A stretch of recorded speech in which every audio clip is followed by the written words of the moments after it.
Good morning. Hello and welcome everybody. Thank you for joining us here at Earth and Sky. Thank you to those of you who are online. We really appreciate your interest in our Earth and Sky videos. This might be one of the last weeks that we have our little guest mystery with us here. Last week, if you haven't already seen the video, she actually starred through the whole thing with her little nap. So we tend to be pretty flexible here at Earth and Sky, and if you have not already, please hit the like button on our Facebook page or hit the subscribe button if you are on YouTube. Last week we talked about failures, and this week we're going to talk about relationship failures. Last time we talked about how your failures can actually be stepping stones, and they can either be like bricks that are weighing you down and crushing down above you, or you can use those bricks and make your own steps and create your own ladder to success as you climb up,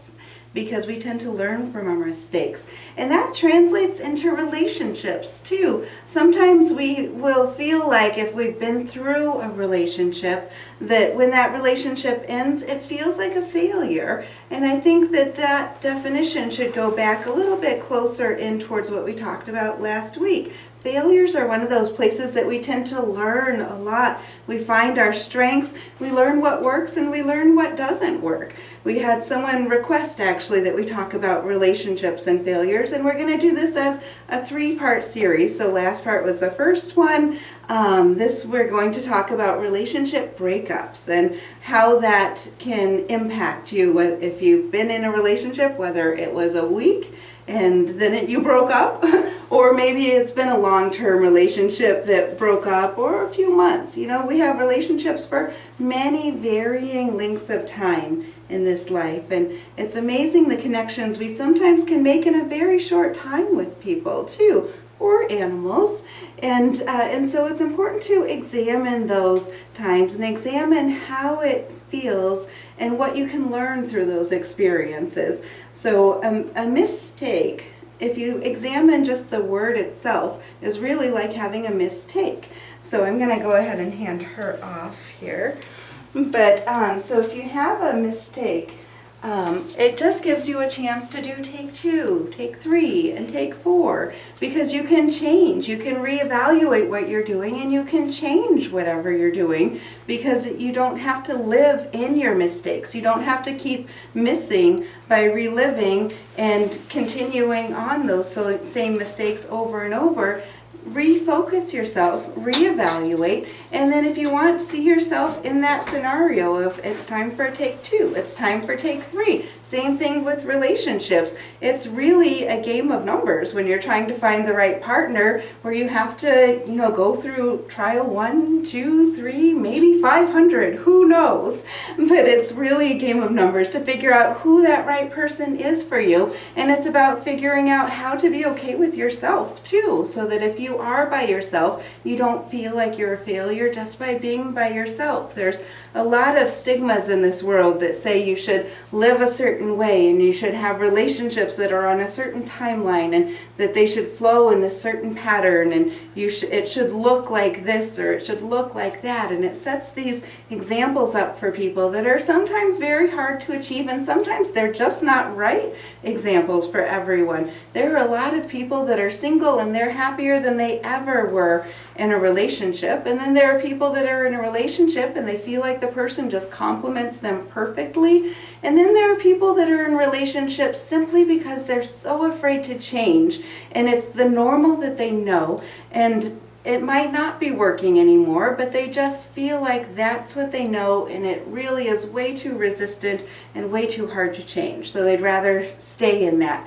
And that would be what I would consider maybe being a mistake, because you keep staying in that miss area where it's just not quite firing right. You keep missing, but you want to move forward, so it's time to reach out and do take 2 and take 3. But the hardest part of these sometimes can be that energy around the breakup time, and that time where you know it's coming, but you're not quite there yet, and you're trying to figure it out. That can be a really hard, really painful part of life sometimes. And all of our mistakes or failures, whatever you want to call it, really are learning experiences. That's where we learn so much about ourselves. Imagine if you never made any mistakes, you never failed at anything, then how would you know you were ever successful? How would you ever learn anything? Because life would just be in this perpetual flow. I just saw this last week on CBS Sunday Morning. There was this great clip about a young athlete who decided to join the swim team. And he was great in a lot of sports. He could have excelled well in basketball. He could have been on the football team with no problem. There were other things they mentioned that he could have certainly done with no problem. And I have some kitty fur on my face right now. And so, but he could have done all of those with no problem at all. But he didn't know how to swim. And the swim team at this school was terrible. They never won any of the tournaments, and every time they had to meet their goal, anytime they had a challenge with another group, was just to complete it. If they could just complete it, it didn't matter what time they could complete it. If they could complete it, they were happy. And so the guy made the team, and they were happy to have him, even though he didn't know how to swim. And so throughout his practice there, he started to get better, and he started to learn to excel. And then by the end of it, they actually got to the state championship. And it was because of this guy who started the team, not even knowing how to swim. And he had a quote that was fantastic, that was about, I might not have written that one down. Mistake. But he had a great quote that was something to the effect of that if you don't ever try the things that you might fail at, and you're scared, or you're just not willing to try those, and you only want to do what you're good at, how will you ever know you're a successful person? And I just thought that was so brilliant. And so how can we build that courage within ourselves so as relationships break up, or as things start to get released from our lives, how can we recognize that this is just a learning moment, and that we can still embrace the good times that we're in the relationship? I've seen a lot of people through breakups, they just focus on those negatives and they never talk about the positives in the relationship anymore. And so it's about remembering what brought you together in the first place. Remembering all of those good moments, even if it seems like the good moments were in the beginning and it felt like that was a long time ago, they were still good memories that you shared. And remembering those and acknowledging the fact that you were together for a reason, and that you can use that to examine yourself, and you can use that to heal yourself, and you can use that to make yourself an even better person, an even more conscious person. Where we build our strength is really what comes out of these experiences of either failure or mistaking things. And when you're in a relationship, when you're starting that relationship, a few things happen. So you first meet the person and you get really excited, and all these endorphins start flowing in your brain, and oxytocin starts dumping in your brain, and it makes you really chemically attracted to the person, and you're just so excited, and they can do no wrong because they're just amazing, and you love them with all of your heart, and they're so madly in love with you too, and it just feels so good, and how can life get better than this? And then you put your best foot forward, and they put their best foot forward, and for about 3 weeks usually, people can put their best foot forward and really keep that front up of what they think the person wants. And then for about 3 months, they can keep trying to put that best foot forward, and they kind of maybe keep some of those real aspects tucked away. But by the end of 3 months, you're going to be knowing who you're dealing with, and you're going to see the real them, and hopefully you still like them. The oxytocin will keep releasing for a couple months, and so that third month is where you're really seeing who they are, what they're about, and you've relaxed yourself, so you're letting your own self and your own attributes and who you are show through to them as well, because it's hard to keep a mask on for too long. And ideally, you'll learn to love yourself enough that you don't feel like you have to even keep a mask on anymore. And so in that 3-month mark, there's a few things that can happen. You might go, who is this person that I thought I was really crazy about? And why did I spend 3 months with this? Or you might be realizing that this is kind of nice. There's some things that maybe we want to work out, but this is still going on the right road. And so then that can continue to build. Once you know who they are and that real person is showing through and you're really being yourself, then that might turn into a 1-year relationship. And it might turn into a 20-year relationship. It can vary. We all have a lot of relationships that we go through in our life. If you've had at least 2 romantic relationships in your life, most likely you've gone through a breakup at some point too. Hopefully. So it's just part of life. It's just one of those facts that we need to learn to deal with and learn to recognize that regardless of which side of the breakup you're on, whether it's mutual or you were tired of them or they were tired of you, realizing that there was not failure on either end, but it's just a coming to terms with maybe you weren't the right match for each other. And what things have you learned in the process? As we start going into that relationship, once you get past that 3-month mark, then you'll start to probably pick up on certain traits of the other person too. And if you've ever noticed, and you look around at your friends probably, if you've seen some friends that you've known while they were single and you know how they are, and then they get into a relationship, and about a year into the relationship you start seeing that your friend is acting a bit more like their partner, and the partner maybe is taking on some traits of your friend, and then the longer they're together, the more you see these traits starting to intermingle, and they start developing this synergistic thing where they are still their own person, but they really take on a lot of traits of the other person, which when done consciously can really be great, because what a great way to evolve ourselves if we're consciously thinking, hey, I like these aspects of this person, and I think I want to embody those traits. And quite often we'll just naturally start doing some of the good and some of the bad. And so if you can kind of reel yourself back and look consciously at what traits you see in your partner, and what do you admire, and what do you maybe want to not pick up from your partner, but that you maybe love about them, but they're just not right about you.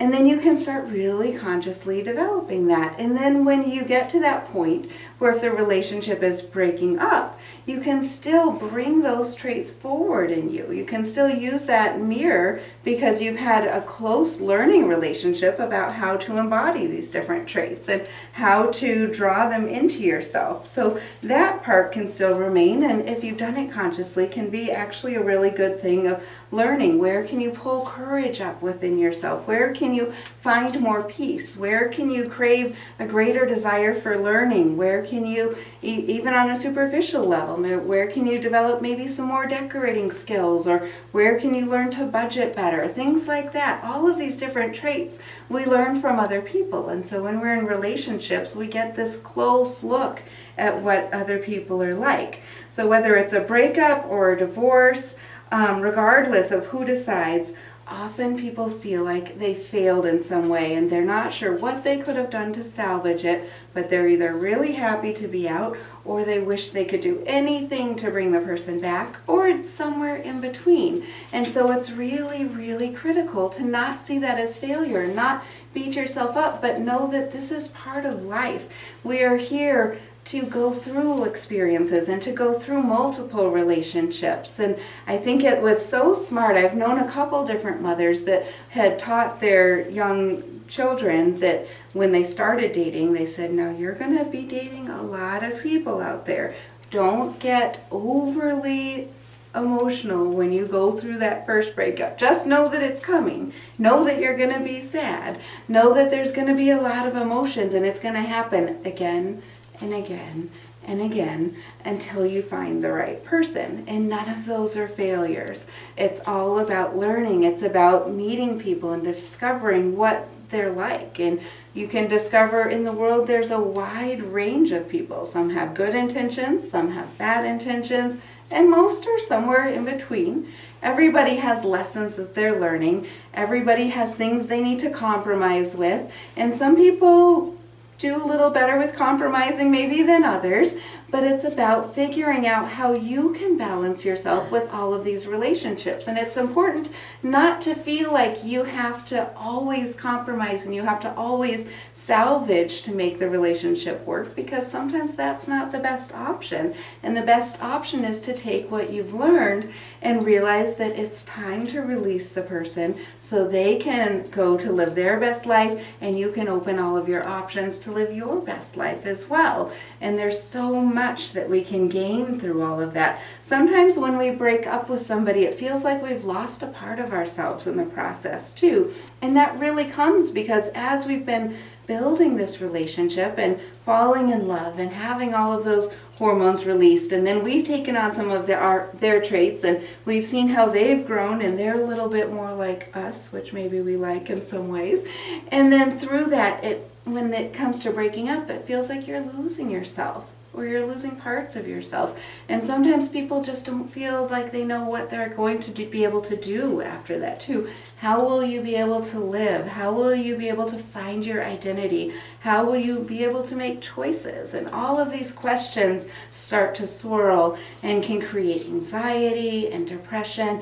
And the important thing is to remember that you are still you.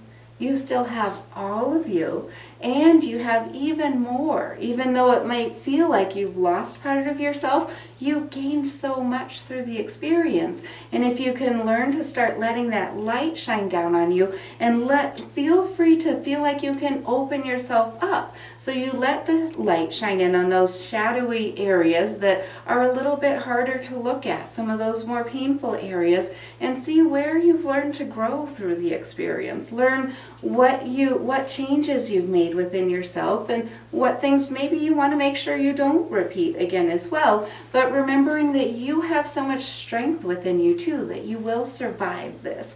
You will get through it. And if it's something that happened a long time ago, recognizing that the pain has lessened as the years have gone on as well, and that each of those people that you've had relationships with have brought different things to the table, so you can see yourself in different ways too. Sometimes it can be a nice experiment to imagine that you are the other person on the other end of the relationship, and think about how they see you, what they think of you, and then that helps you to understand your image as it's being portrayed to the world as well, which helps you pick up different mirrors to see where you are at in life and look at yourself a little bit objectively that way.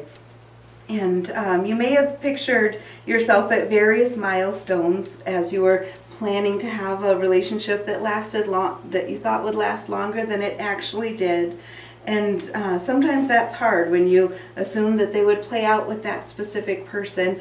But just recognize that this is a new chance for you to start over, and there might be somebody else that maybe is even better that will fill in those milestones.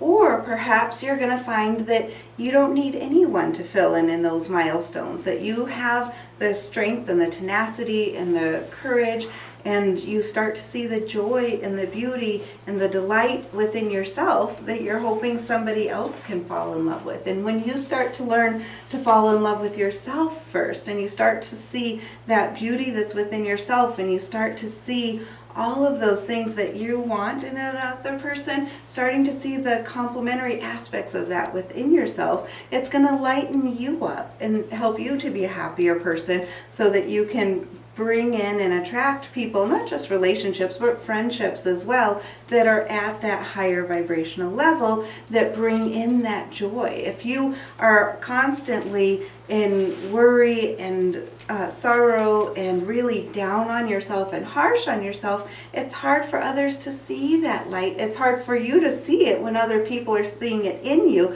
It's hard for you to accept that they are seeing the good in you. So the more you work on raising that within yourself and learning to love yourself and forgiving whatever past relationships and whatever past hurts, and recognizing that those are not failures and they're not mistakes, they didn't happen by accident, then you're going to start raising your vibrational level around you energetically, that will start drawing other people to you that are at that higher vibration energetically, which is probably the people that you're wanting to attract in your life.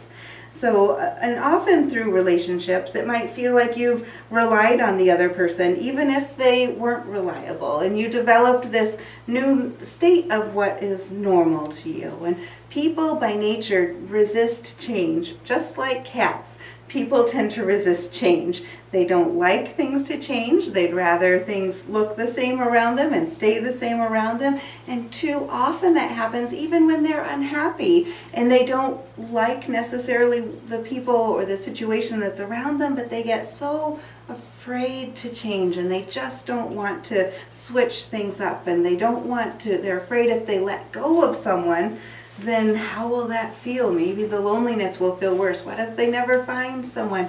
And it's really about learning to flow with life. Life is like a river, and when you start to flow with the current, instead of trying to block the current and keep that river really steady and still, it's much easier to flow with the current, and then notice all of the scenery that changes with you as you flow down the river. It can really make life feel a lot more open and a lot better, and you can learn so many different things and experience so many joys as you're flowing down the river instead of trying to stop that change. But because people don't like change, it just makes it so hard to let go of relationships. People are social beings. Even people who are very introverted and very shy are still social beings, as by nature people are like a herd animal in a way, because we need to have interaction with other people.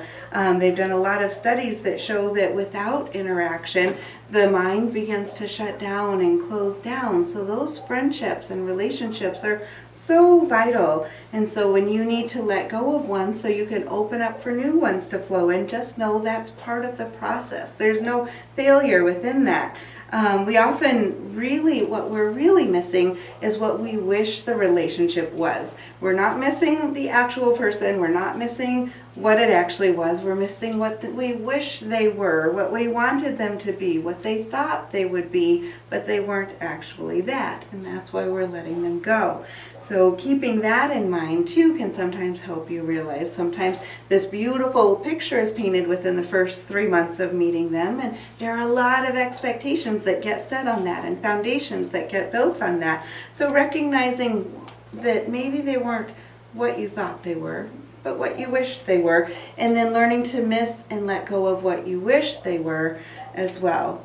The beautiful thing is that we are learning all along the way, every day, whether you're in a relationship or whether you're going through a breakup of a relationship, or whether you're in a rocky relationship and you're trying to figure out which direction you want to go with this thing. We're learning all along the way, and the more conscious you become of that, the more you're going to really gain from that as well.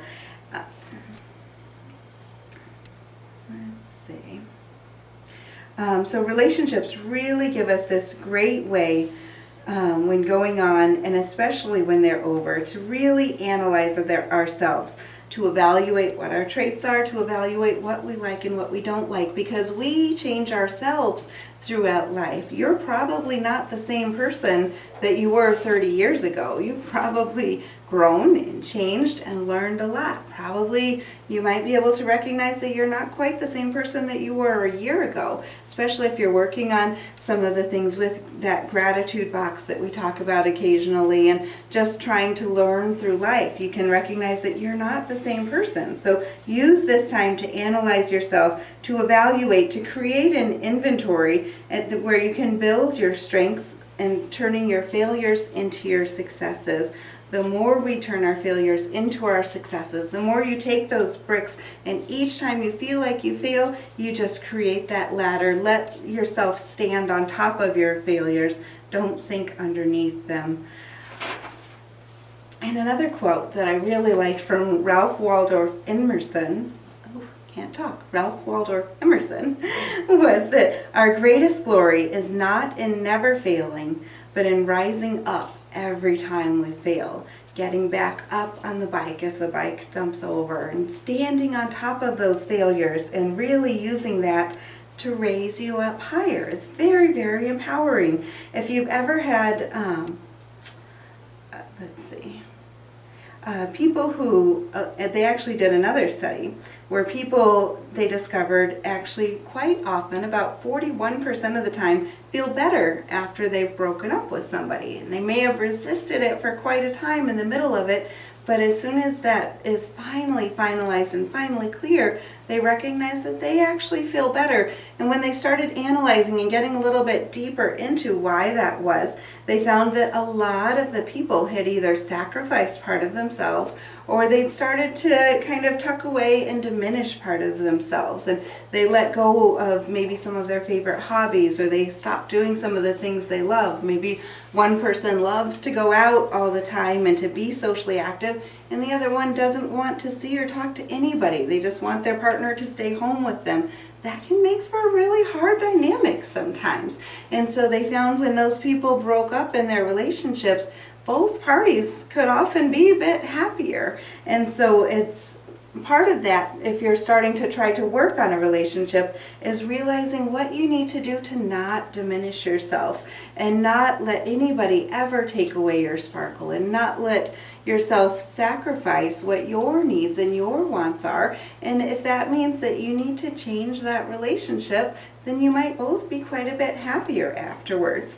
If a relationship doesn't help you to become a better person, ending it really might be the best option. And that doesn't mean you wasted all of this time that you were in the relationship. Instead, you used that to discover who you are. You learned more about yourself, and now you know more about what you're looking for in someone else as well. Relationships are a really important part of life. Time in this life is actually quite short, but the present moment extends forever. And so if you're able to stay within the present moment, then every moment you're moving forward is a new moment and has pure potential and pure ability to create whatever you want. So you have quite a bit of time of the present moment left, especially if you are conscious and present within it. Mistakes happen, failures happen, but they can be turned into self-discovery. They can be turned into your strength. You can use this time to enhance yourself, to grow, to stand on top of your failures and let that light shine on you. Don't feel like you have to hide those mistakes and not let anybody see them, but know that you can use that as your strength. Use that as your example, that you rose above those mistakes, that you learned from it, that you've grown as a person because of it. And then maybe you can lend a helping hand to somebody else who's going through those same struggles or those same mistakes, and you can say, I've been there. Help them stand on top of it too, and then you can rise above it together. When relationships fail, it's because they are broken, and it doesn't mean that you are broken. So recognizing within yourself that you are still whole, you still have everything you need within yourself, because within each of us, we have all of the universe. We have everything that we need within us, and it's about recognizing who we are, being conscious about it, and staying in the present moment. So I hope that helps you. If you have been through a breakup, if you feel like you are struggling in this time frame of whether it was a relationship breakup, or maybe it can even apply to some of those other facets in your life of things that you've lost or you've had to let go of. And we will, in the near future, be continuing this about current relationships. So if you're in a current relationship and it feels like maybe on occasion you make some mistakes, or maybe your partner makes some mistakes. Probably both of you do at times. And so we're going to be going into more of that and some communication aspects and how to move forward with that, how to stand on top of that, and how to grow closer together through the process. I hope you enjoy these Life Talks every Sunday morning. And please remember to share that video out. We really appreciate it. And we're always open to your suggestions for new topics as well. We do meditations, and I do have some more Reiki classes that will be coming up in September if you're interested in that. Have a great week, everyone.